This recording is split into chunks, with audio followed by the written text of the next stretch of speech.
Olá, seja muito bem-vindo à nossa leitura, que Deus possa ministrar ao seu coração. Nós estamos lendo o Evangelho de Mateus, então que Deus fale muito com você nesse dia.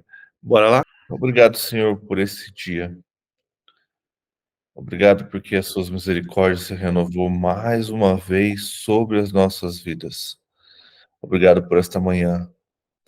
Obrigado pela oportunidade de louvarmos ao Senhor, de estudarmos a tua palavra e de aprendermos cada vez mais sobre as tuas escrituras. E podemos entender o teu reino, podemos entender a tua mensagem através do teu Espírito Santo que vem falar sobre nós. Santo, santo, santo é o teu nome, o único digno de ser adorado. Nós te amamos, Deus, te desejamos de todo o coração. E estamos aqui em plena madrugada, pondo pressão no sol, para dizer que te amamos e que o Senhor é muito importante em nossas vidas e que sacrificamos o nosso sono, os nossos desejos, a nossa carne, para que o Senhor seja exaltado, para que o Senhor seja glorificado, hoje e sempre em nossas vidas. Venha, Senhor, com o teu reino sobre as nossas vidas. Reina em nossas vidas, para que possamos, Senhor, já ser embaixadores do teu reino nesta terra. Já para que possamos já desfrutar das coisas do seu reino já na nossa vida agora nesta terra. Nos ensina, Senhor, a viver segundo o teu querer e a tua vontade. Faça, Senhor, que a sua vontade seja soberana sobre tudo que desejamos. Seja, Pai, com os nossos familiares, seja com aqueles que estão enfermos, seja com aqueles que estão distantes, seja com aqueles que ainda dormem, Pai. Desperta a tua noiva, desperta a tua igreja, desperta o teu povo. Que o Senhor possa abrir os nossos olhos e ouvidos e preparar a nossa mente e coração para tudo que o Senhor tem para este tempo e para nós. Nessa manhã, Senhor, vem Espírito Santo e se conecta ao meu espírito. E que o nosso espírito se conecte à nossa alma, e a nossa alma ao nosso corpo. E que a gente aprenda a desfrutar de tudo o que o Senhor tem preparado para nós. E que tudo isso, Senhor, seja para a honra e glória do teu santo nome. Espírito Santo, vem nesta manhã ministrar aos nossos corações através da tua palavra, que possamos compreender tudo que o Senhor tem para nós, tudo que o Senhor tem preparado, e que não seja apenas uma leitura, não seja apenas um estudo, mas que seja uma transformação das nossas vidas, Pai, a começar em mim. Enche-nos, Pai, de conhecimento, de sabedoria. Vem, Espírito, e derrama do seu dom de discernimento de espírito, derrama o seu dom de profecias, de cura, de milagre, para que possamos viver esses últimos dias no poder do teu mover. Dei-nos autoridade e ousadia. Seja, Senhor, com a nossa nação, seja com Israel, seja com o teu povo. Desperta, Senhor, o teu povo para a glória do teu santo nome, para que o Senhor seja glorificado, para que o Senhor seja exaltado hoje e sempre, em nome de Jesus. Amém.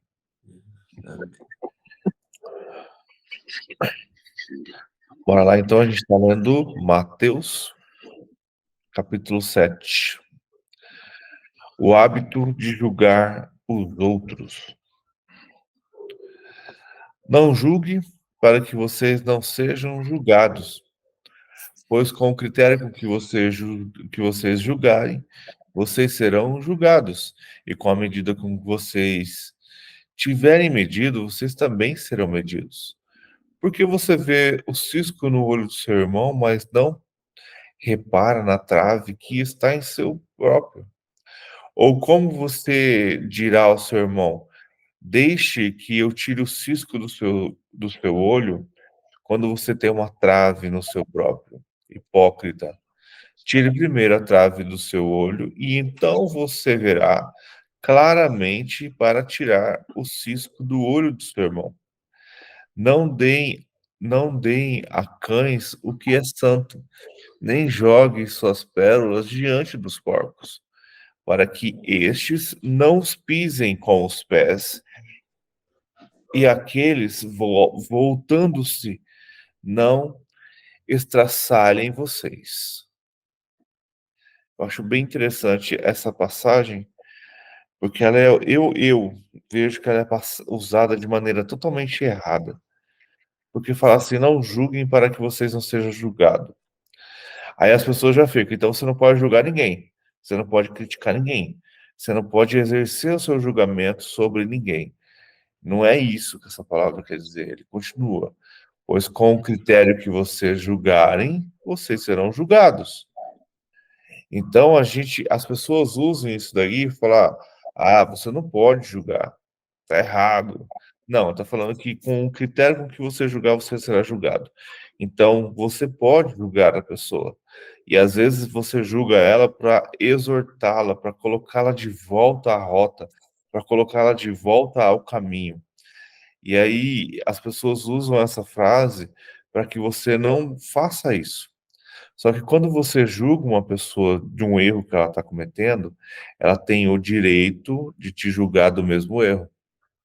Isso é tirar a trave dos olhos.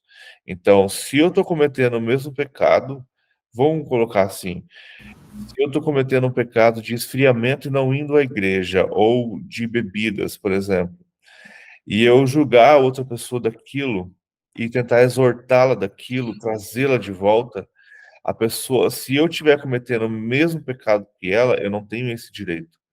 Eu vejo essa parte dessa maneira, para que a gente não, para que a gente aprenda e desaprenda o que a gente sempre aprendeu, de não julgue o próximo para que você não seja julgado.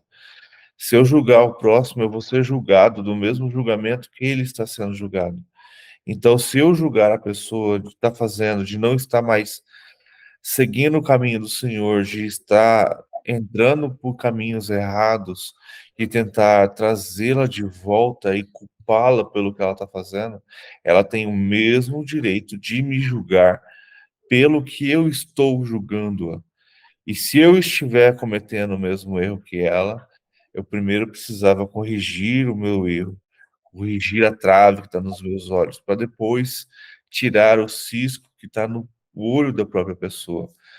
Porque ele fala aqui, ó, primeiro repare na trave que está no seu próprio olho. Aí ele fala, então, seu hipócrita, primeiro vai lá e tire a trave que está nos seus olhos, corrija os teus erros, corrija os teus pecados. Aí então você vai lá e ajuda o irmão que está com cisco nos olhos. E aí ele conclui, né, para não dar a cães o que é santo, o não dar pérolas aos porcos, porque o porco, além de não comer, ele ainda vai se cortar e vai vir reclamar com você. Então precisamos estar atentos. Eu vejo, compreendo dessa forma. Eu entendo como sendo, do que eu estudo aqui na palavra, eu entendo assim, ó, a gente tem a nossa justiça própria e tem a justiça de Deus, né? A gente deve julgar com base, com critério na justiça de Deus. A gente usa muito o nosso próprio critério, às vezes, para fazer julgamento, né? E, e a Bíblia fala muito do que te motiva a estar julgando o outro. O propósito do coração você sempre vai em consideração. Você está julgando só para você parecer ser melhor, ou você está julgando porque, de fato, ela está no caminho errado e você quer que ela venha para a luz? Porque eu posso estar fazendo uma coisa errada e ter o discernimento que é errado e não conseguir parar de fazer essa coisa errada. E isso não me impede de ter que falar com outro que isso é errado. O que acontece é que a pessoa vem falar, mas você também faz, né? É aquilo que a gente falou ontem, tem que ser e não só falar. Quando você começa a ser, naturalmente você começa a fluir. Porém, a gente também tem que ter o discernimento que existe espírito te engana no mundo, né, Eder? Tem hora que a gente fala certas coisas com as pessoas, a gente está falando o que a gente vive, a gente está falando o que a palavra diz, e a pessoa quer fingir que a gente não está vivendo aquilo. Não sei se vocês escutam isso. Eu escuto muito assim, ah, você é santinha, né? Aí eu falo, sou santinha, tô falando do que eu vivo. Só que elas não vivem e acham que eu tô mentindo, porque elas vivem na mentira e eu não vivo. Eu não deixo esse engano chegar em mim. Eu me firmo, eu falo, não, eu sou assim, eu vivo isso, tô falando do que eu faço e do que a palavra diz que tem que fazer. Existe, então, esse critério que eu acredito, porque eu também concordo com você. É muito mal usado esse julgueis para não ser julgados. Porque eu falo sempre baixo nessa tecla, eu posso julgar assim, e eu não estou julgando segundo os meus critérios, estou julgando segundo a palavra de Deus. É ela que diz, eu não estou falando do que eu disse, eu estou falando do que ela diz. E a gente vive uma geração que não gosta de ser exortado, que não gosta de ser corrigido, que não gosta de ser traçado, colocado de volta ao trilho. É uma geração que não gosta da vara, sabe? Que não gosta da correção, que só gosta de, tadinho, você tá fazendo coisa errada, deixa, ele vai aprender sozinho. Não, muitas vezes Deus está colocando você ali para endireitar esse caminho, para colocar ele de volta na vereda que é necessária, né? Um grande exemplo disso é o que o pastor André Valadão está vivendo aí, que é esse negócio e outros também, né, do LGBT. Se você falar que na Bíblia isso está errado, para eles é um grande julgamento. Mas você não está julgando segundo o seu critério, você está julgando segundo a palavra de Deus. Lá diz que é errado. É errado e é errado. E o André, ele tá apanhando porque ele é o que mais aparece, né? É, isso é um exemplo de julgamento que o povo fala aí. Mas essa perseguição vai chegar a todos. Vai, Você ia falar, Neide? né? Meu microfone, a Bíblia raspou aqui na telinha do computador. Tô só ouvindo. Você abriu o microfone e eu falei, a Neide quer falar. Eu tô ligado em todo mundo. Ontem você reclamou com a calada? Ai, ai. Mas eu vejo dessa forma, sabe? Então precisamos estar atentos. E sobre isso mesmo, quando a gente fala o que pensa, quando a gente está tentando corrigir rota, igual um líder, igual você falou do André Valadão, a gente vai ser julgado também. Então, por exemplo, para ele estar fazendo esse tipo de acusações, na verdade, eu não vejo acusações, eu vejo que ele está tentando abrir os olhos das É, pessoas. tá. É. Ele vai ser atacado por isso também. Então, tipo, ele não pode andar naquele caminho. Então, as pessoas vão de todo jeito, de todas as maneiras, tentar encontrar a trave também. Então, quando você faz esse tipo de coisa, você não pode estar nessa mesma lama. Você tem que estar fora dela. Então, é igual você falou. Não é pelo nosso critério, e sim pelo de Deus. Porque, cara, de verdade, se depender da gente, que cada um se vire, sabe? Mas às vezes Deus quer que você corrija a rota daquela pessoa. Às vezes Deus coloca você nos caminhos daquela pessoa para que você seja usado para transformá-la. Mas ocorre muitas vezes também das pessoas não querem mudança. Aí, cara, eu faço igual Jesus falou para os discípulos: bata a sandália e vaso. Não vou ficar gastando tempo com isso, não. Tem muita gente precisando. Eu, aproveitando que você falou isso, Éder, eu tô com aqui tem uma nota aqui no livro de estudos que ele fala o seguinte, que esse versículo 6 ele indica que há também um tipo de julgamento correto, o qual o discípulo é convidado a exercer.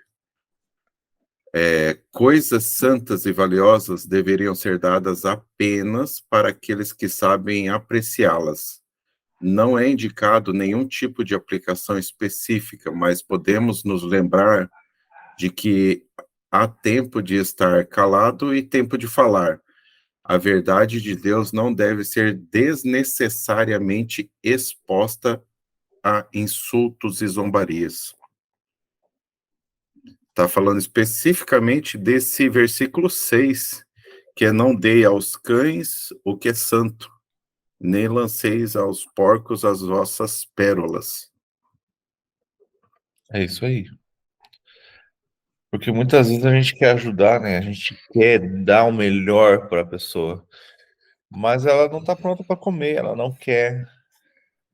E ela ainda vai vir com ira para cima de você. Então, eu gosto muito daquela ideia assim, sabe? Que Jesus, ele não ia muito às pessoas, as pessoas vinham a ele. Raramente você vai ver na Bíblia ele indo até alguém, por exemplo, igual ele atravessa o mar para ir lá no Gadareno. Mas a maioria das situações é as pessoas vindo até ele, é as pessoas se reunindo com ele para aprender. Ele foi até os discípulos buscá-los, mas a multidão era que vinha até ele. Então, muitas vezes, Deus prepara as pessoas para vir até nós. E muitas vezes a gente, por amar, principalmente os nossos familiares, a gente quer impor coisas que Deus não quer fazer.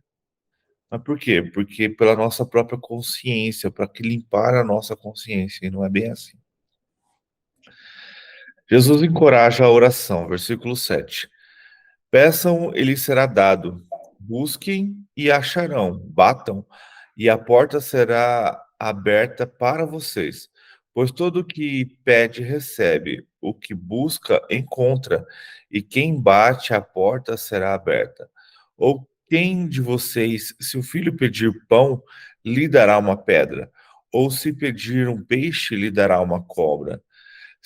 Ora, se vocês que são maus sabem dar boas coisas aos seus filhos, quanto mais o Pai de vocês que está nos céus dará coisas boas aos que lhe pedirem. Portanto, tudo que vocês querem que os outros façam a vocês, façam também vocês a eles, porque esta é a lei e os profetas. Aqui não tem nem o que discutir, né? Peça. E só que a gente muitas vezes abusa, né? A gente volta ali para a hipergraça. Não, tudo que eu pedi, Deus tem que me dar. Não. Ele falou não para o próprio filho, por que que não vai falar não para a gente? E outra, se ele nos ama e sabe que aquilo que estamos pedindo vai nos destruir ou nos afastar dele, ele pode falar não. Mas precisamos pedir e buscar. E eu acho muito bom quando fala assim, busca e encontrá-lo. Bate a porta e ela será aberta. Porque vocês, se o seu filho pedir alguma coisa, você dará? Depende. Igual ele fala aqui. Se ele me pedir pão, eu vou dar pedra? Não, eu vou dar pão. Se ele me pedir peixe, eu vou dar cobra? Não, eu vou dar peixe.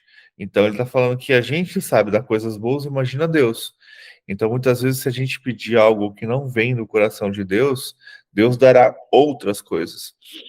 Então, precisamos aprender a orar, precisamos aprender a pedir as coisas certas, como a gente aprendeu anteriormente com a oração do Pai Nosso. Então, precisamos ser gratos, né? Precisamos saber o que pedir. E aí ele continua, né, no 12, portanto, tudo que vocês querem que os outros façam a vocês, façam também vocês a eles. Essa máxima é bem interessante, porque a gente quer muitas vezes que as pessoas façam bondades para a gente, mas a gente não quer ser bom com os outros. Então, se você quer que alguém faça algo bom a você, faça você primeiro a ele. Porque esta é a lei e os profetas. É isso que foi ensinado a eles. É isso que foi ensinado desde o princípio. Deixa eu ver aqui, ó. Tá em Lucas 6, ensina a mesma coisa. Portanto, a porta é estreita, versículo 13. Entre pela porta estreita, porque larga é a porta e espaçoso é o caminho que conduz para a perdição. E são muitos os que entram por ela. Estreita é a porta e apertado é o caminho que conduz para a vida, e são poucos os que o encontram. Aqui está falando que seguir a Jesus, né? Viver essa vida de salvação, o reino, viver para o Senhor não é fácil. Não é uma porta que todo mundo passará feliz da vida, e sim é uma porta estreita onde um por um passará, onde o caminho não é simples, onde haverá obstáculos, onde haverá dificuldades. Mas precisamos nos conduzir a essa porta estreita, porque a porta larga vai nos levar para onde não queremos. Os falsos profetas, versículo 15. Cuidado com os falsos profetas que se apresentam a vocês disfarçados de ovelhas, mas por dentro lobos vorazes. Pelos seus frutos vocês os conhecerão. Por acaso, se colhem uvas de espinhos ou figos de ervas? Versículo 17. Assim, toda árvore boa produz frutos bons, porém a árvore má produz frutos maus. A árvore boa não pode produzir frutos maus, e a árvore má não pode produzir frutos bons. Toda árvore que não produz bom fruto é cortada e jogada no fogo. Assim, pois, pelos seus frutos vocês os conhecerão. Então Jesus está mostrando, né, que haverá falsos profetas, haverá falsos mestres, e eles vão estar aqui para enganar as ovelhas, para enganar as pessoas. E eles estão disfarçados de ovelhas, parece que são mais um do rebanho de Cristo. Na verdade, são lobos. E o lobo, ele está o que ali? Para devorar, ele está ali para destruir, ele está ali. Eu gosto muito lá em Ezequiel, que fala que quando o pastor, ele curte a ovelha para comê-la. Então, muitas vezes a gente precisa estar atento. E aqui eu gosto muito que Jesus deixou bem claro. Como você descobre um falso profeta? Pelo fruto. Pelo fruto. Aí ele coloca aqui, ó, pelos seus frutos vocês os conhecerão. Por acaso se colhe uva de espinheiros ou figos de ervas daninhas? Então, precisamos reconhecer o fruto das pessoas. A gente às vezes ouve, eu tenho me incomodado muito nesses últimos tempos, líderes, né, pastores, pessoas que em vez de proclamar o evangelho, ela está cuidando de cuidar da vida dos outros. Está cuidando da vida daqueles que estão fazendo o que eles não estão fazendo. E aí critica com força sobre aquilo. Pô, cara, para com isso, vai cuidar da sua vida e vai pregar o evangelho, sabe? Então, existe uma, uma máxima que parece que precisa de todo jeito defender o evangelho, defender a palavra do Senhor, ficar discutindo, brigando por isso. E eu vejo aqui que quando o falso profeta se levanta, pelos frutos você conhecerá ele. Só que para você saber quais são os frutos bons, você precisa conhecer a palavra. Então, as pessoas muitas vezes elas são enganadas por falta de conhecimento, por falta de busca, por falta de intimidade. Então, ele fala assim como toda árvore boa, ela produz bons frutos. Se você está ouvindo alguém e está produzindo bons frutos, você está colhendo os bons frutos, então ele não é um falso profeta. Agora, se você está vendo ali que os frutos são amargos, que os frutos são ruins, que é espinhos, que está trazendo, que em vez de conduzir você a Cristo, em vez de conduzir você a uma maturidade, está conduzindo você a ela, né? Porque eu vejo o falso profeta, ele é isso. O falso profeta, ele é aquele que traz para ele. O falso profeta, ele quer algumas coisas. Ele quer dinheiro, ele quer fama e quer sexo. Começa a prestar atenção. Quando o falso profeta se levanta, ele quer essas três coisas. E é uma junto da outra, né? Uma vai somando com a outra. Então, para a gente reconhecer um falso profeta, um falso mestre, precisamos estar atentos aos seus frutos, porque, como está no versículo 20, assim, pois, pelos seus frutos vocês os conhecerão. Quem entra no reino dos céus? Mateus 7, versículo 21. Nem todo que me diz Senhor, Senhor entrará no reino dos céus, mas aquele que faz a vontade do meu Pai que está nos céus. Pois naquele dia vão me dizer, Senhor, Senhor, nós não profetizamos em seu nome? Em seu nome não expulsamos demônios? Em seu nome não fizemos muitos milagres? Então lhes direi claramente, eu nunca conheci vocês. Afastem-se de mim, vocês que praticam o mal. Cara, eu tenho essa passagem tão séria no meu coração, porque isso para mim mostra intimidade, relacionamento. O que é eu não te conheço? Então, muitas vezes a gente pega dentro da palavra o conhecer como intimidade, né? A gente pega lá, Isaac conheceu Rebeca, é isso, né? Então, a palavra conhecer tem a ver com intimidade, com andar perto, com ter um relacionamento.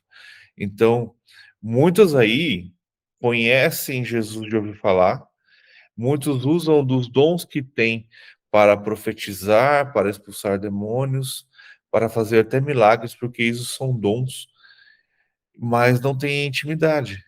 Tem muita gente que é um ótimo orador, um ótimo pregador, mas a sua vida real com Deus não existe.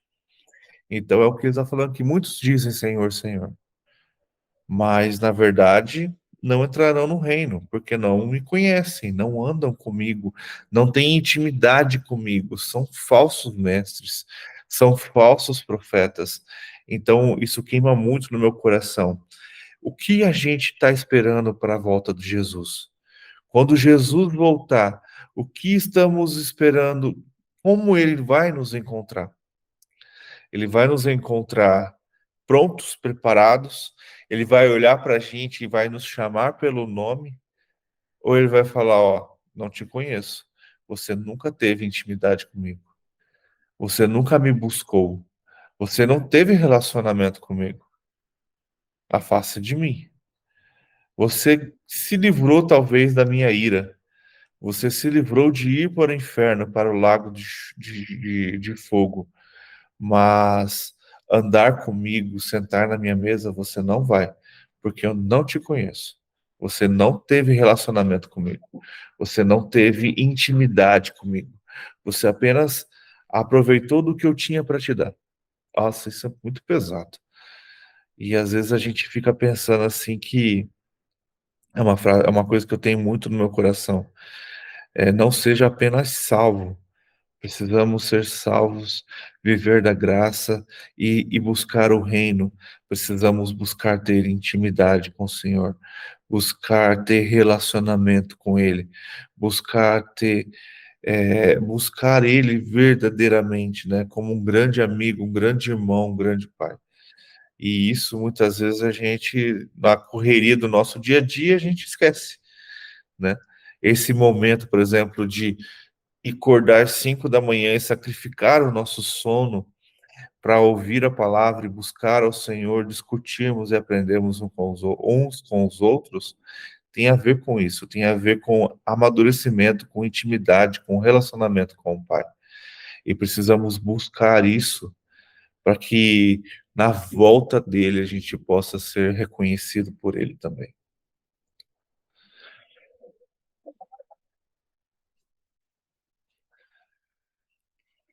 24.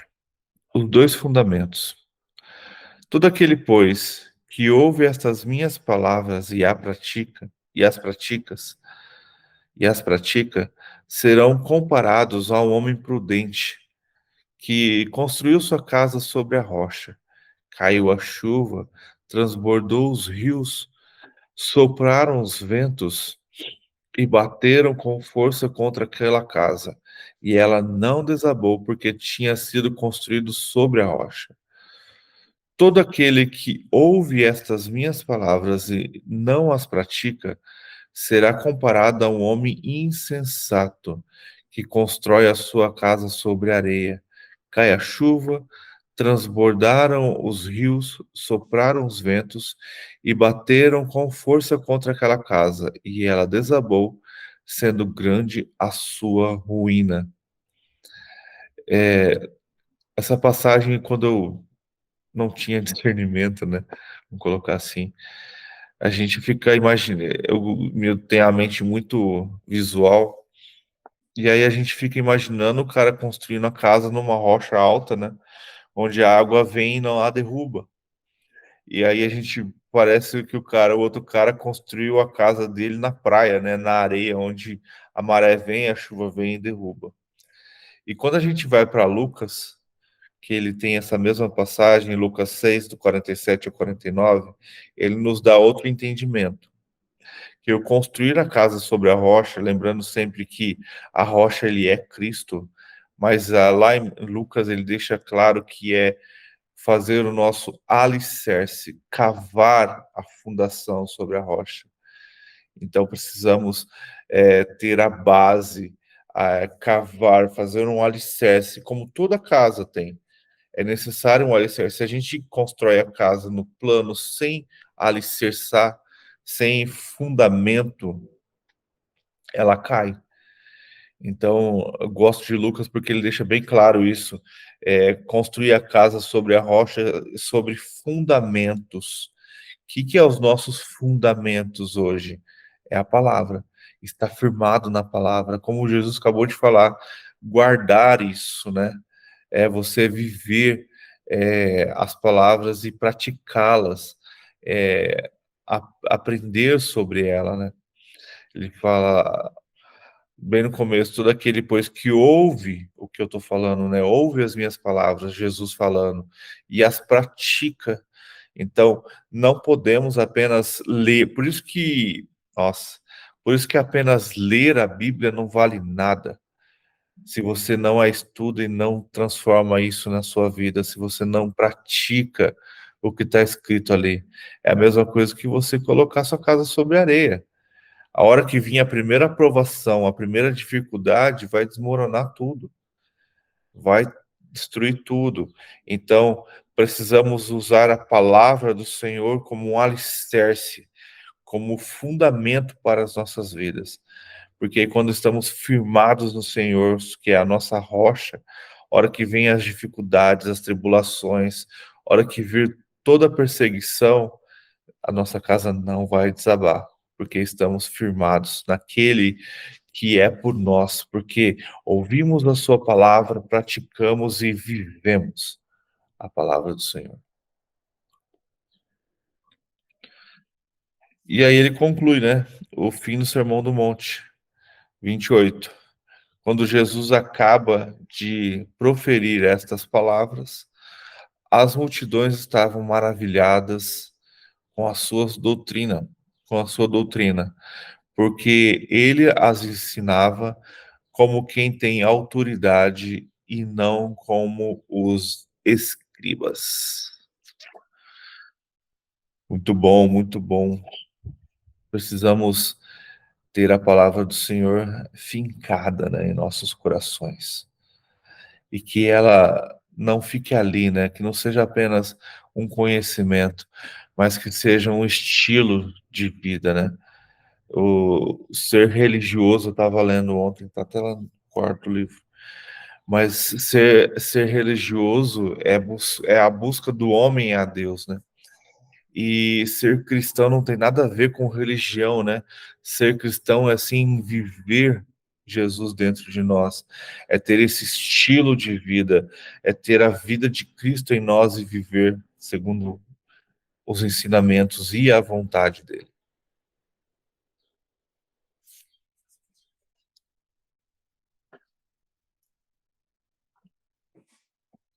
Vamos para o capítulo 8? Quem pode ler, fique à vontade, por favor.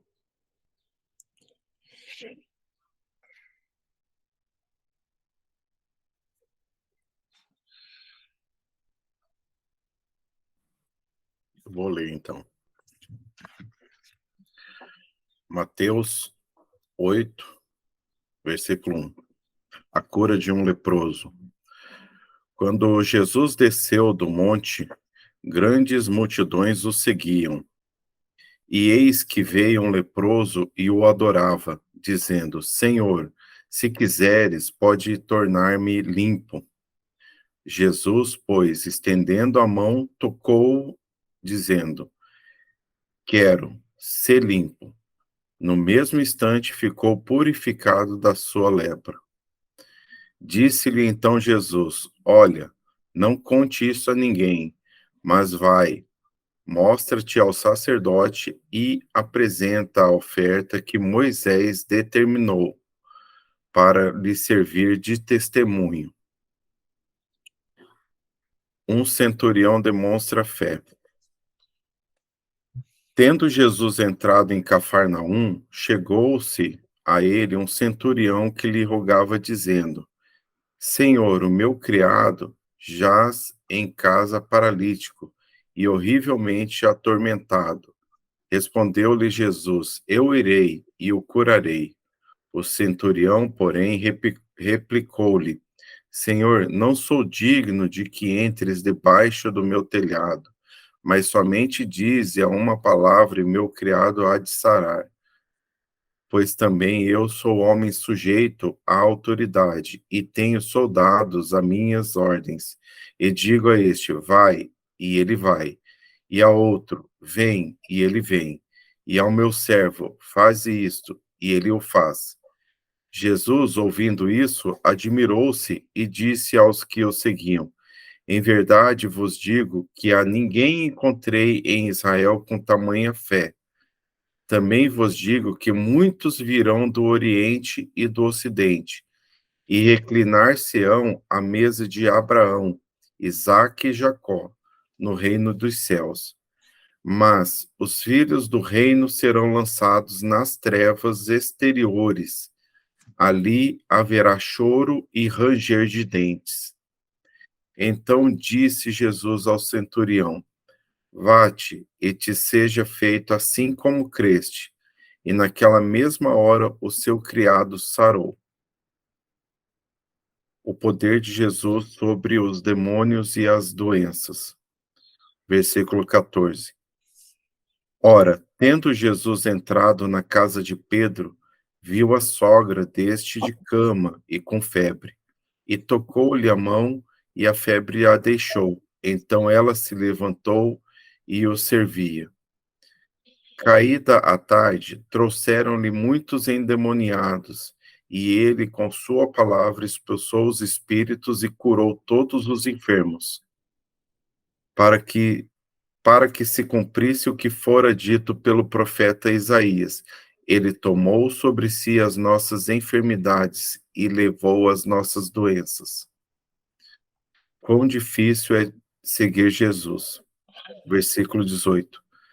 Vendo Jesus uma multidão ao redor de si, deu ordem de partir para o outro lado do mar. E aproximando-se um escriba, disse-lhe: Mestre, seguir-te-ei para onde quer que fores. Respondeu-lhe Jesus: As raposas têm covis e as aves do céu têm ninhos, mas o Filho do homem não tem onde reclinar a cabeça. E o outro de seus discípulos lhe disse: Senhor, permite-me ir primeiro sepultar meu pai. Jesus, porém, respondeu-lhe: Segue-me e deixe os mortos sepultar os seus próprios mortos. Jesus acalma a tempestade. E entrando ele no barco, seus discípulos o seguiram. E eis que se levantou no mar tão grande tempestade que o barco era coberto pelas ondas. Ele, porém, estava dormindo. Os discípulos, pois, aproximando-se, o despertaram, dizendo: Salva-nos, Senhor, que estamos perecendo. Ele lhes respondeu: Por que temeis, homens de pouca fé? Então, levantando-se, repreendeu os ventos e o mar, e seguiu-se grande bonança. E aqueles homens se maravilharam, dizendo: Que homem é esse que até os ventos e o mar lhe obedecem? A cura de 2 endemoniados. 28. Tendo ele chegado ao outro lado, a terra dos Gadarenos, saíram-lhe ao encontro 2 endemoniados, vindo dos sepulcros, tão ferozes eram que ninguém podiam passar por aquele caminho. E eis que gritaram, dizendo: Que temos nós contigo, Filho de Deus? Vieste aqui atormentar-nos antes do tempo? Ora, a alguma distância dele, andava pastando uma grande manada de porcos. E os demônios rogavam-lhe, dizendo: Se nos expulsas, manda-nos entrar naquela manada de porcos. Disse-lhe Jesus: Ide. Então saíram e entraram nos porcos, e eis que toda a manada se precipitou pelo despenhadeiro, no mar, perecendo nas águas. Os pastores fugiram e, chegando à cidade, divulgaram todas estas coisas e o que acontecera aos endemoniados. E eis que toda a cidade saiu ao encontro de Jesus e, vendo, rogaram-lhe que se retirassem dos seus termos.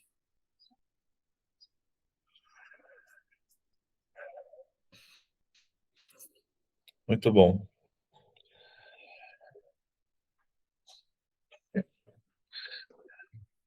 Lá no começo, né, vamos por parte, bem resumido, a gente vê Jesus curando o leproso, né, e é bem interessante que era o que ele fala assim, não conte isso a ninguém, né, mas vá depressa aos sacerdotes e faça a oferta, né.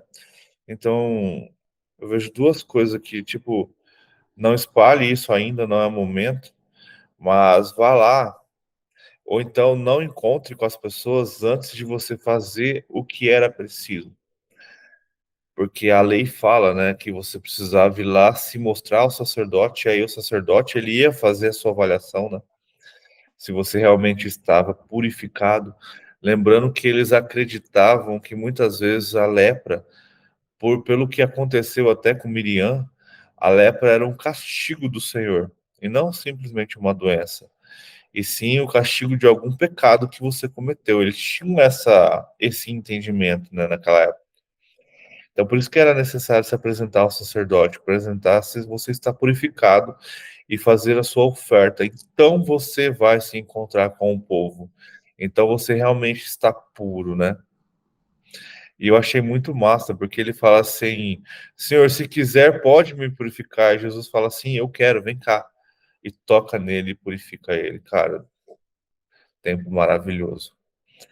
E aí, quando a gente tem a cura do centurião, eu gostei muito. A gente já leu tudo isso, mas tem uma parte aqui que me tocou, cara. Bem no final, no 11, no 12, ele fala: digo a vocês que muitos virão do Oriente e do Ocidente e tomarão lugar à mesa com Abraão, Isaque e Jacó no reino dos céus. Então, eu acredito que ele está falando da gente, sabe? Que ele está falando dos gentios, que ele está falando que fora todo o seu povo, fora todo aquele que são os filhos do reino, né? Porque ele conclui aqui no 12. Mas os filhos do reino, quem são? Os escolhidos, os filhos de Abraão, Isaque e Jacó. Os escolhidos pelo Senhor, os hebreus escolhidos lá desde Abraão. Esses serão lançados para fora. Por quê? Porque não aceitaram ao Senhor, porque lá no começo ele fala: em verdade lhes digo que nem mesmo em Israel encontrei fé como esta.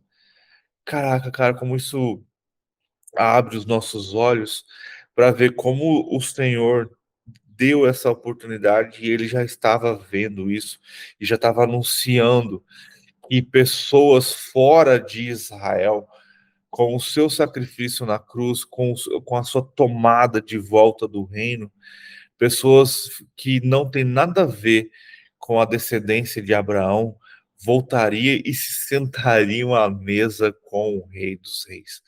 Então, nós temos a possibilidade de ter um lugar, de tomar um lugar à mesa, e olha que legal, tomarão lugar. Então, não é algo assim, é força, sabe? Eu acredito assim que o reino, como ele fala para João Batista, acho que vai estar depois no 11. O reino ele é tomado à força, o reino ele é conquistado. Então esse seu direito de sentar à mesa com Abraão, Isaque e Jacó, ele precisa ser tomado, é um lugar à mesa, ele precisa ser, ele vem com a salvação através da graça, porque tudo vem através do sangue, né? Para que possamos reinar depende do sangue de Cristo, mas para que possamos cada vez estar mais perto, né? Ter mais galardão, estar mais dentro do reino, estar mais sentado à sua mesa. Isso precisamos de obra, precisamos de fazer o que é preciso, precisamos obedecer, precisamos cumprir a lei, precisamos buscar o Senhor e ter intimidade. E é muito louco isso, porque ele fala, cara, pessoas virão de todo mundo, né? Quando ele fala do Ocidente e do Oriente. Pessoas virão de todo mundo e essas pessoas tomarão seu lugar à mesa. Eles conquistarão um lugar à mesa de Abraão, Isaque e Jacó no reino.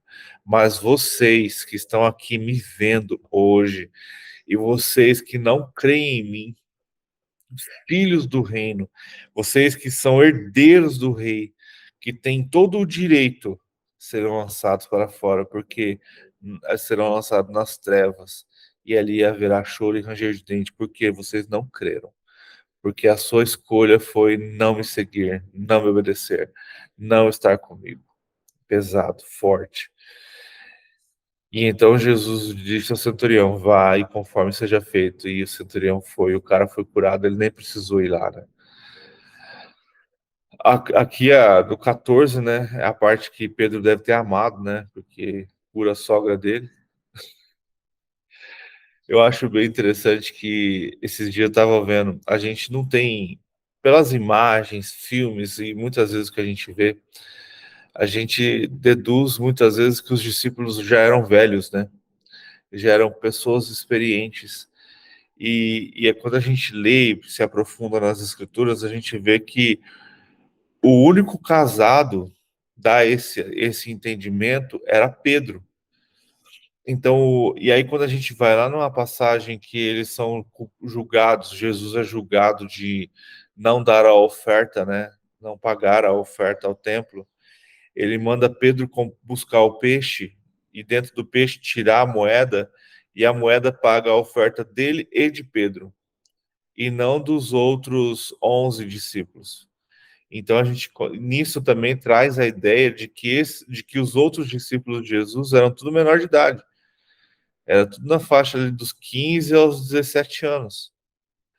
Então, e aí a gente vê aqui curando a sogra de Pedro, provavelmente por não falar também dos outros discípulos, só Pedro era casado.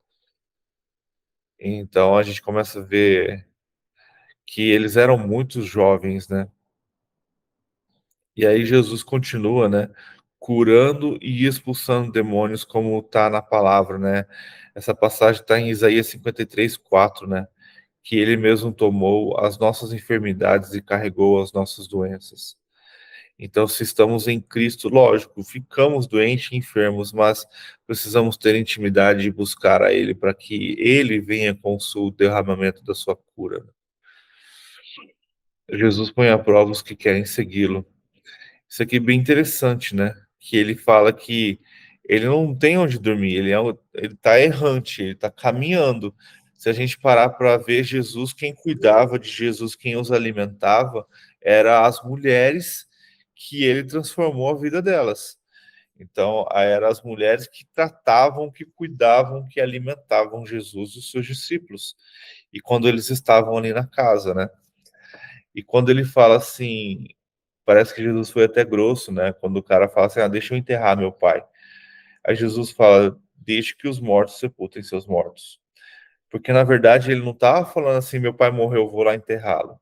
Não, ele estava falando, Jesus, eu vou te seguir, mas primeiro, meu pai que ainda é vivo, vou lá ficar com ele, viver com ele, esperar ele morrer. E aí sim eu vou segui-lo. E aí sim eu vou fazer a sua vontade. E Jesus falou, não, cara, se você quer me seguir, deixa seu pai lá. É a cultura daquela época, né? Querendo ou não, o filho ele herdava, muitas vezes, o que o pai fazia. Ele falou, não, cara, ou você me segue agora ou é agora. Não tem tempo para você ir lá, esperar seu pai ficar velho, morrer, você enterrá-lo, para aí sim você vir me servir. É agora ou agora. E para o outro ele fala, cara, não é fácil, né, me servir. Não é fácil estar comigo. As raposas têm as suas tocas, as aves do céu têm seus ninhos, mas o filho do homem não tem onde reclinar a cabeça. Então, meu ministério não é fácil. A gente vai passar por dificuldades. Você realmente quer me seguir? Então vem, mas não será fácil. E aí, Bom dia, Jesus, pode falar. bom dia, gente. Bom dia. Essa passagem, ela fala também conosco, né? Quando ele diz assim, exatamente o que você estava falando, não deixa para depois, né? Muitas vezes as pessoas elas ficam assim, eu tô toda errada, eu preciso me consertar primeiro para seguir o evangelho, para estar congregando com umas pessoas, então, do jeito que eu tô, não dá, né? Então, a própria pessoa se enxerga, mas Jesus fala assim, não perde tempo não, vem agora, do jeito que você tá, vem agora, que eu vou te ensinar, eu vou te transformar, só vem, né? Eu acho essa passagem bonita e, aliás, a maioria das passagens diretamente fala com a gente, né? Sim. A palavra de Deus. E aí faz relação com a porta estreita, né? Jesus fala que não é fácil me seguir, mas vem, vem. A gente caminha junto, a gente cresce junto. E é isso é o ter comunhão com Ele, né? Ter parte com Ele. Você está ali comendo à mesa, passando a mesma dificuldade, crescendo junto. Glória a Deus. E essa passagem me dá a entender também que muitas vezes a gente, somando com o que você disse, que muitas vezes dá aquele entender assim que a gente precisa estar no caminho, a gente precisa estar em movimento, a gente precisa fazer acontecer, e então Deus vem até nós e começa a agir junto com a gente, né? Então, tipo assim, cara, você quer fazer? Então vem comigo. Agora, se você ficar lá cuidando do seu pai, ou então se você acha que é fácil, nem vem, porque não vai ser fácil. E eu preciso que você tenha disposição já de estar caminhando. Você quer? Então vamos que você vai aprender comigo. Eu gosto da ideia de que Deus nos encontra no meio da jornada, não no começo. No começo a gente precisa querer andar com ele, né? A gente precisa estar junto com ele. E aí a gente tem o momento, né, que Jesus acalma a tempestade, ele mostra ali todo o seu poder e a sua autoridade, né? E é interessante que mesmo no meio de toda a tempestade, Jesus está dormindo no barco, né?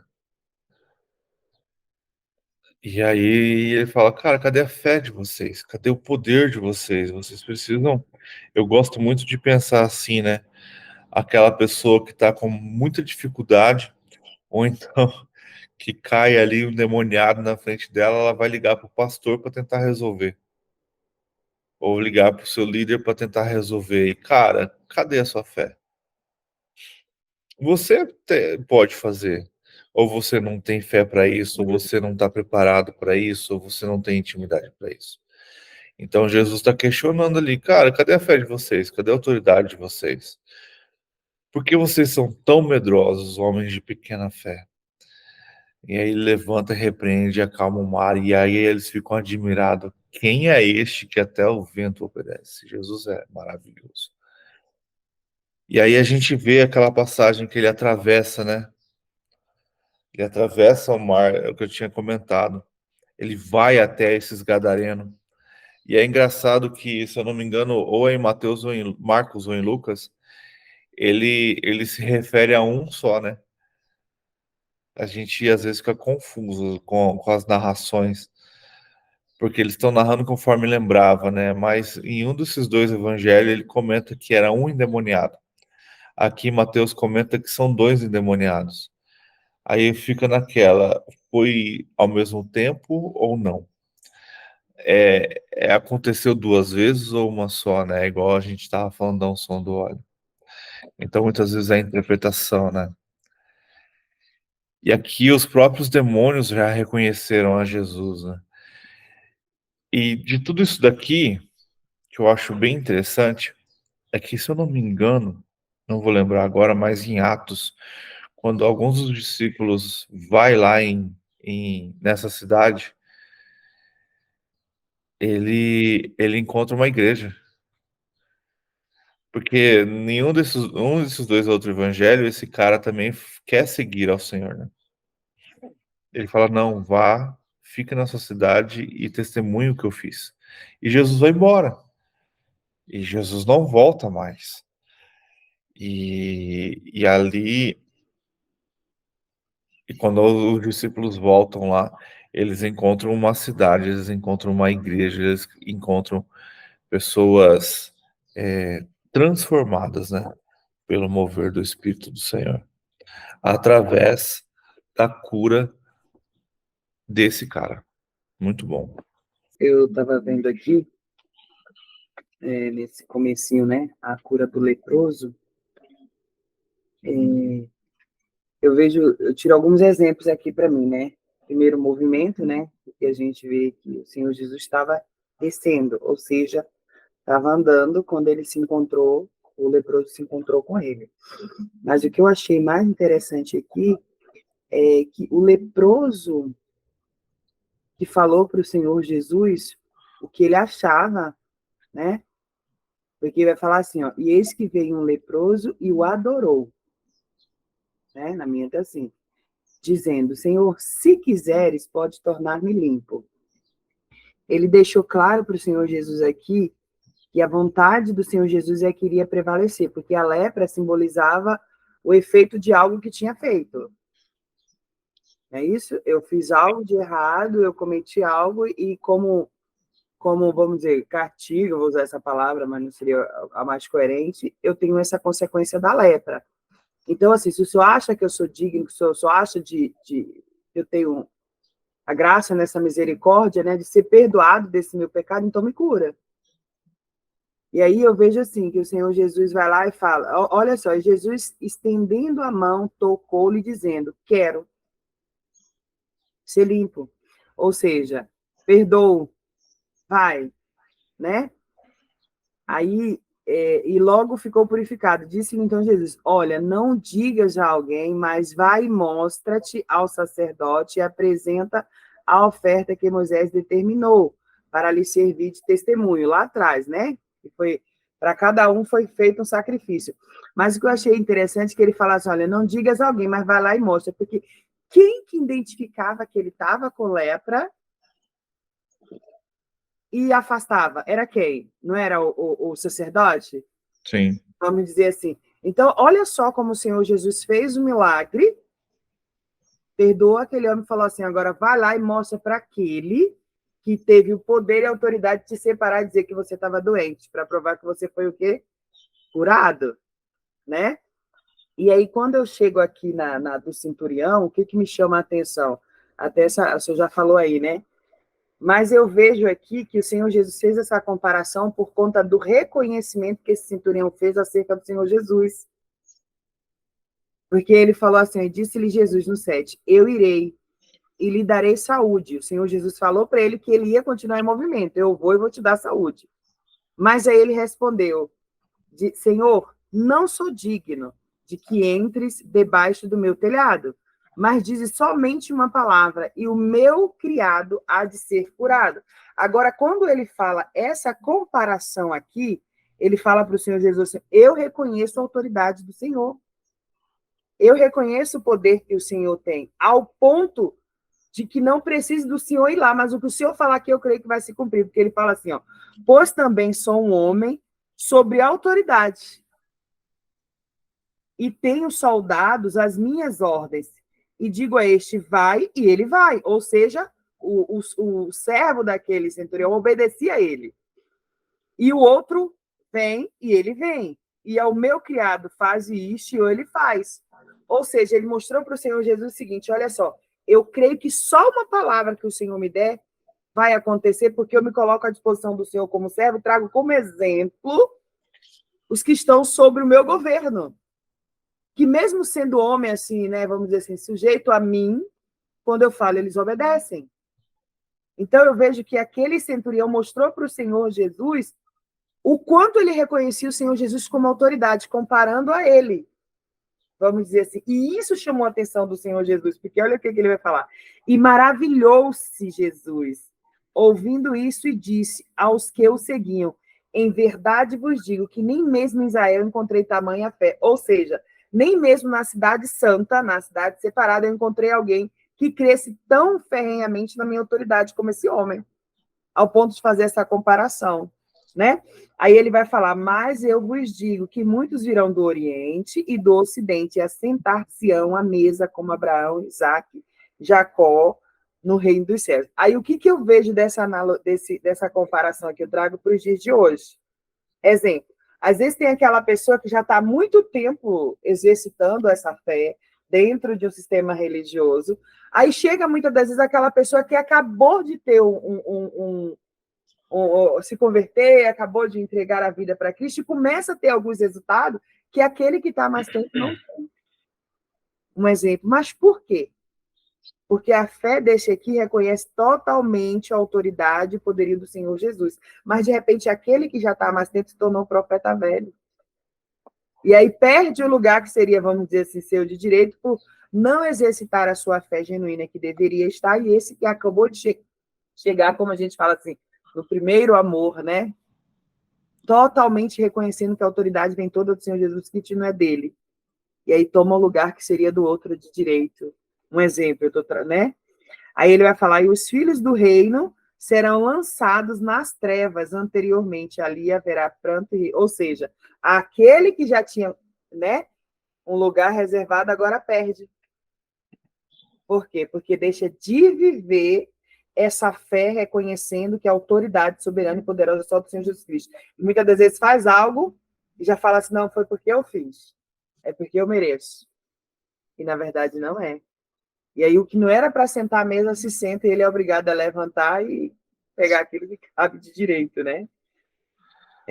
Aí ele falou, então disse ao centurião, vai e como creste te seja feito.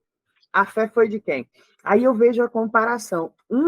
Senhor, fica conforme a sua vontade. Se eu achar que eu mereço ser perdoado e curado, o Senhor perdoa.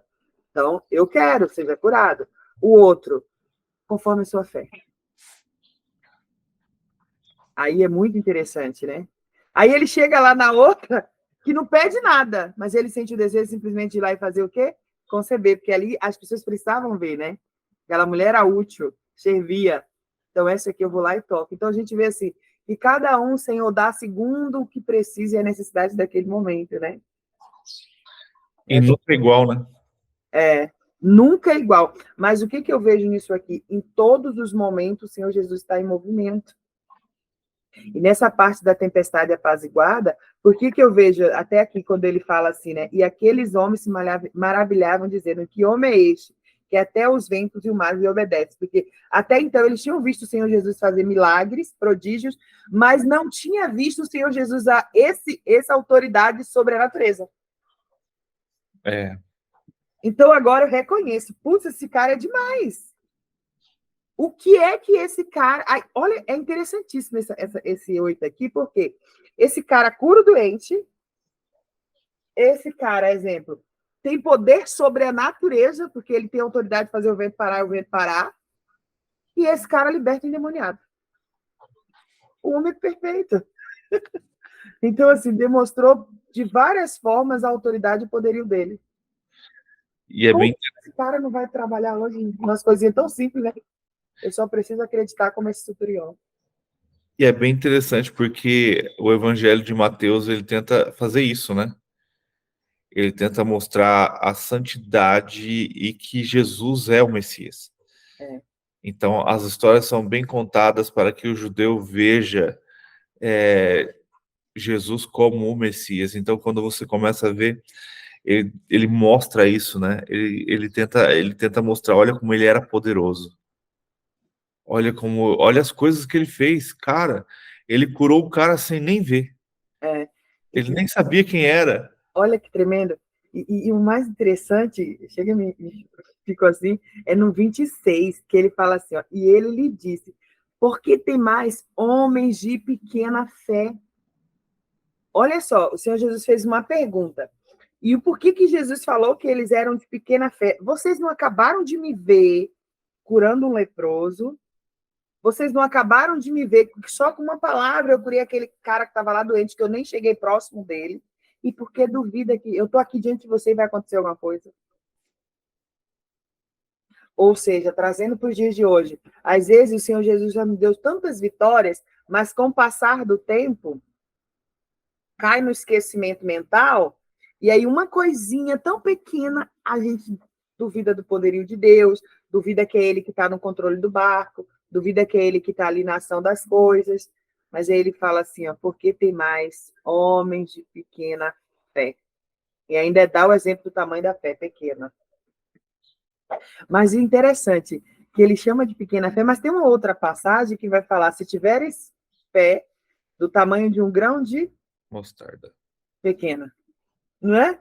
Sim. É o suficiente. Então, Então, quer dizer que a fé deles não era nem do tamanho de um grão de mostarda, né? e é tipo assim, ainda que a sua fé seja pequena, exercite, que aí ela vai se tornar grande. Isso. É o que a gente precisa entender. Putz. Eu estava achando aqui em Lucas, né, no 8, o 38 e o 39, a gente conclui um pouco da história do Gadareno, Uhum. que é quando ele é mandado embora, né? Então, eles já estão no barco para regressar. Então, o homem que havia saído os demônios suplica-lhes que o deixe ir com ele. Mas Jesus o mandou embora, dizendo: volte para casa e conte o quanto Deus lhe fez. Assim o homem foi e anunciou na cidade inteira o quanto Jesus tinha feito por ele. Então a gente pode, eu estava procurando uns negócios e alguém, a gente pode falar assim que esse gadareno pode ter sido o primeiro missionário. Agora, ou E seja, ele não era judeu, tá? não, aí que a gente traz para os dias de hoje, tipo assim, mas fulano não pode, tipo assim, tá fazendo tal coisa, porque até então, ontem quem era ele? Ele era endemoniado, hoje ele é servo do Senhor. Você vê como Deus, o Senhor usa as coisas loucas para confundir as que são? Então, Porque horas antes, vamos dizer assim, né? Horas antes ele era endemoniado, depois era um evangelista. Deus usa o que tem e o que se coloca à disposição. esse é o negócio, né? A frase é essa, o que se coloca à disposição. É. Porque eu vejo muitas vezes as pessoas não se colocando à disposição do Senhor. Então, é aquela história assim, quando Deus fala com você, vai lá e fala com tal pessoa e você não vai, ou então você fica questionando, mas o que eu vou falar, o que eu vou fazer? Deus vai usar outro que está disposto e vai. Então, e muitas vezes você perde a bênção de abençoar. Por quê? Porque você fica questionando a vontade de Deus. Fica questionando, será que é Deus mesmo que está falando comigo? Será que é isso mesmo? Eu já contei aqui, mas a história do Subirá, quando ele vai encontrar com o rapaz que tinha problema de paternidade, Deus manda o Subirá aí, e esse cara tá orando para que Deus mande alguém para falar com ele e dar um abraço de pai. É impressionante, porque é o que ele fala ali. Ele fala, cara, você não tem noção do trabalho que Deus teve para me trazer até aqui, para saber o momento certo de você abrir os olhos e eu estar na sua frente. Então Deus já sabe todas essas coisas. Eu volto lá quando Deus fala com Moisés também, né? Ao mesmo tempo que ele está ali resolvendo a treta com Moisés na sarça, ele está lá respondendo a oração de Arão e mandando Arão ir de encontro com Moisés.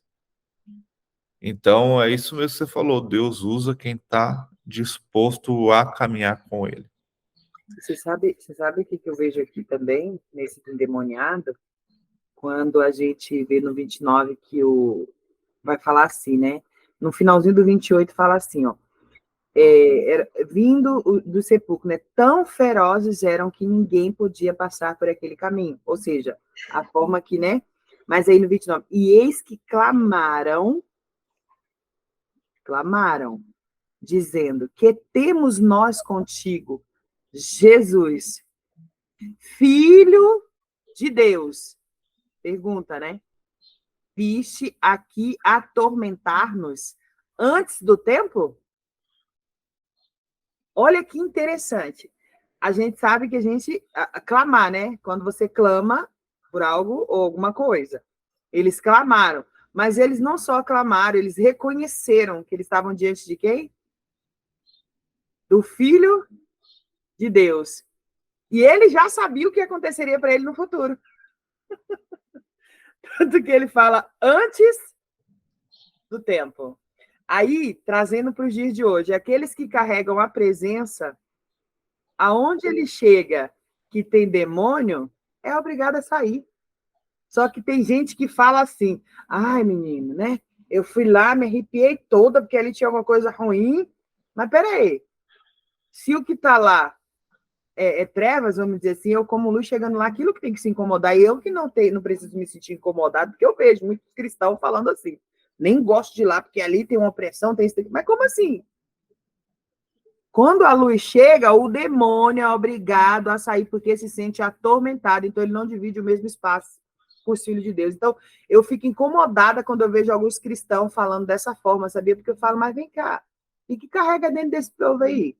E É um chega num fósforo. lugar, É que a fé de muitos é um fósforo. eu falo, meu Deus. E olha, engraçado, né? Aí a pessoa fala assim, mas Jesus ali amaldiçoou os poucos. Não era o que tinha ali. Se fosse cavalo, seria cavalo. Se fosse cachorro, seria cachorro. Mas era o que tinha no momento. Vai, entra nos porcos. Tecnicamente, ele ainda foi bondoso, né? Tadinho dos porcos. E eu não tinha reparado isso, sabe? Quando ele fala assim, vem nos atormentar antes do tempo. Então, tipo, eles já conhecem o tempo, né? Exatamente. Já sabe as coisas que virão. E é bem interessante que, tipo assim, e vem nos atormentar aqui. Como assim você veio aqui? Aqui não é. Duas perguntas, você viu? Ele fala assim, ó, Jesus, filho de Deus. Ele reconheceu aí, é Jesus, filho de Deus. Se alguém que estava ali com ele tinha dúvida, foi falado pelo próprio Satanás, reconhecendo. Depois ele fala assim, ó, antes do tempo. Ou seja, vai vir o tempo que você vai fazer isso com a gente, mas não é agora, não me deixa em paz, deixa aqui eu curtindo um pouquinho mais. Olha só. Não, e quando traz a ideia de que Jesus veio para os judeus e ali não eram judeus, eram gentios, ele fala assim, veio aqui, por que você veio aqui? Cara, essa frase atormentar a gente antes do tempo, tipo assim, essa terra ainda não é sua, o que você quer fazer aqui? Mas você sendo o cara que é, você tem autoridade, então não manda a gente direto pro inferno, não. Para onde temos que ir, né? Faz assim, dá mais um tempinho pra gente fazer as coisas, manda a gente ali nos porcos, que aí a gente mata os porcos e é livre desse corpo aqui, e a gente vai atormentar outro. E para que isso acontecesse, agora eles rogaram-lhe. Lá eles clamaram. Aqui eles já rogaram, pedindo, né, que fizessem isso. Aí, e eles lhe disse, ide. Usou o quê? Autoridade. E saindo deles, introduziram na manada de porcos. E eis que toda aquela manada de porcos se precipitou no mar, né? No mar por um desempenhadeiro e morreram nas águas. E aqueles que os apacentavam fugiram, indo à cidade, divulgaram todas essas coisas e o que aconteceram aos endemoniados. Ou seja, esse homem aí, viu? Que cura leproso, que vai lá e cura a mulher que está só com febre, também. Eu vejo que o povo de Gadara ali no começo, eles devem ter ficado muito irritado e com medo, né? As duas coisas, porque matou todo o rebanho, né, de porcos ali. E olha que louco, para você entender como eles não eram gentios. Como eles não eram judeus, eles criavam porcos. Judeu não cria porco. E tecnicamente Jesus sendo um judeu, para ele os porcos também não servia, né? Então mata isso daí.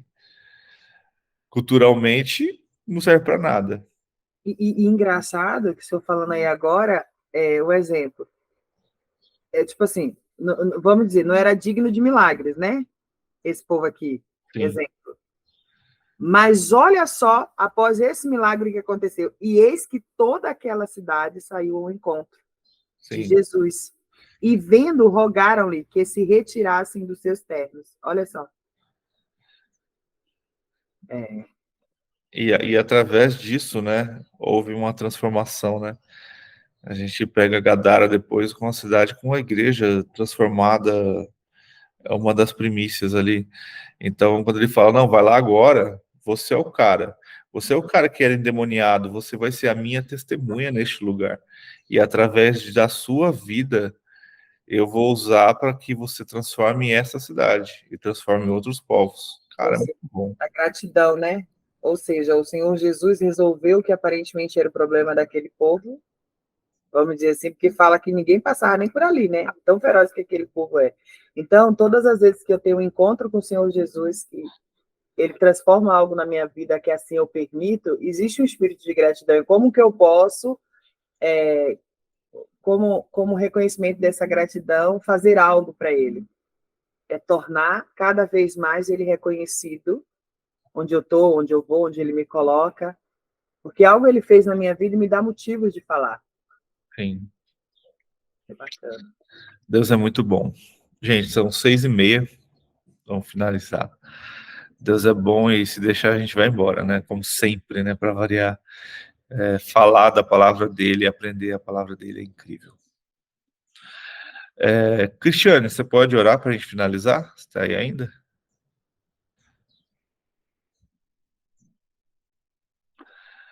Eu acho que não. Fabiana? Amém. Amém. Amado Deus, eterno Pai, Senhor Todo-Poderoso, louvado e exaltado seja o teu santo e bendito nome, Senhor. Agradecemos, Senhor, as oportunidades que temos tido, Deus, de beber e nos alimentarmos da tua palavra, Senhor. E que essa vontade, ó Deus, a cada dia, a cada momento cresça em nossos corações, de ter conhecimento, sim, da tua palavra, mas de nos apropriarmos dela, Senhor. Que haja mais da tua palavra em nosso ser, em nosso viver, em nossas ações. E nós necessitamos, sim, Senhor, da tua presença conosco. E precisamos, sim, e queremos e desejamos nos apropriarmos da tua palavra, Senhor. Então, nos ensina, Pai, nos ajuda a caminhar, Senhor. A tua palavra mesmo diz que não é um caminho fácil, mas nós desejamos, sim, ter conhecimento do Senhor. Nos ensina, Deus, a cada dia. Fala conosco a cada momento, Espírito Santo de Deus. E que cada um de nós, Pai, cresça e faça a sua parte no reino de Deus, Senhor, para que o teu reino expanda cada vez mais e que o Senhor venha à plenitude, Deus. Nós desejamos, sim, a tua presença, Pai. Nós desejamos, sim, sentar à tua mesa, Deus. Abençoa, Senhor, o dia de cada um aqui, Senhor, os seus afazeres. Em nome de Jesus, as suas famílias, Pai. E nós já agradecemos, Senhor, por tudo, em nome de Jesus. Amém. Depois dessa oração, depois dessa leitura, depois desse aprendizado, é muito bom estudar junto, aprender um com os outros. Eu quero te convidar sempre a estar com a gente ao vivo, para que você também possa perguntar e também colocar o seu pensamento, a sua ideia sobre as escrituras da palavra. Mas você está aí assistindo agora, se você curtiu, compartilhe, mande esse vídeo para alguém. Se você tem alguma dúvida, deixe algum comentário. Se você assistiu até aqui, fale para a gente o quanto isso tem sido abençoador na sua vida e o quanto você tem crescido, para que eu possa saber que isso tem realmente transformado a sua vida, mas que você tenha uma vida excepcional e que Deus continue falando ao seu coração através da tua palavra.